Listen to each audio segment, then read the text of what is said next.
Kontrolli i lartë i shtetit KLSH ka publikuar një raport alarmant mbi dotjen e liçenit artificial të Tiranës, duke evidentuar një përkeqësim serioz të cilësisë së ujit dhe ngordhjet të faunës ujore.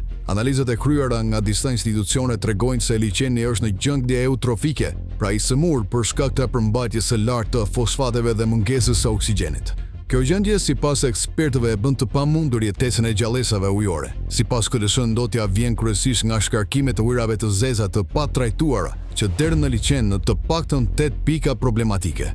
Kryesisht në zonën jugore dhe veriore të tij, profesor Gavlor Zela thekson se është urgjente ndërprerje e derdhjeve të ujrave urbane dhe futja e tyre në sistem qendror të kanalizimeve, si dhe shtimin e ujit të pastër për të përmirësuar ekuilibrin oksidues. Një vëzhgim i datës 29 tetor konfirmoi ndotjen e dukshme ku uji kishte marrë ngjyrë të errët dhe madje edhe breshkat kishin humbur ngjyrën natyrale. Analizat e Universitetit Politeknik dhe Fakultetit të Shkencave të Natyrës treguan se përmbajtja e fosforit në liçen është rreth 0.070 mg per litër, shumë fish mbi kufirin e pranueshëm prej 0.020 mg/litër, ndërsa niveli i oksigjenit në ujë arrin deri në 55%, shifër shumë e ulët për periudhën dimrore. Kjo do të përkeqësonte gjatë verës duke rrezikuar zhdukjen e florës dhe faunës ujore.